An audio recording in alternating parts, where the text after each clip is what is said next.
Hello বন্ধুরা, welcome back to my channel. আমার চ্যানেলে আপনাদের সবাইকে স্বাগত। আশা করি আপনারা সবাই ভালো আছেন। আজ আমি একটা নতুন রেসিপি নিয়ে চলে এলাম। আজকের রেসিপি ইলিশ মাছের মাথা দিয়ে পুঁই শাকের চচ্চড়ি। এই যে সবজি কেটেছি, সবজিগুলো সব ভেজে নেব। পুঁই শাকটা সিদ্ধ করে নেব। আর এই যে মশলা, কাঁচা লঙ্কা, আদা আর জিরে, আর মাছটা ভালো করে ভেজে নেব। এই মাছের মাথাটা ভেজে নেব। কড়াইয়ে তেল দিলাম, নুন হলুদ দেব, হলুদ দিলাম, লবণ দিলাম, দিয়ে ভালো করে মাথাটা একটু মাখিয়ে নেব।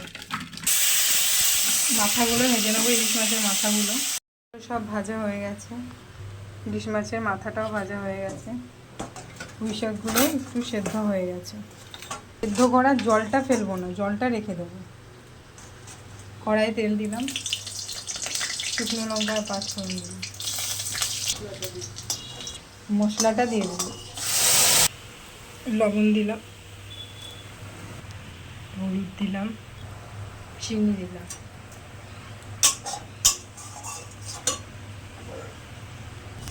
মশলাটা এবার ভালো করে কষিয়ে নেব। মশলাটা কষানো হয়ে গেছে, এবার সবজিগুলো ঢেলে দেবো। সবজিগুলো দিয়ে দিচ্ছি, পালকটা ভালো করে আর একটু কষিয়ে নেব। দিয়ে এরপরে ওই ডাঁটাটা দিয়ে দেওয়াচ্ছি। পুঁই শাকটা দিয়ে দিয়েছি, এবার ভালো করে নাড়াচাড়া করবো।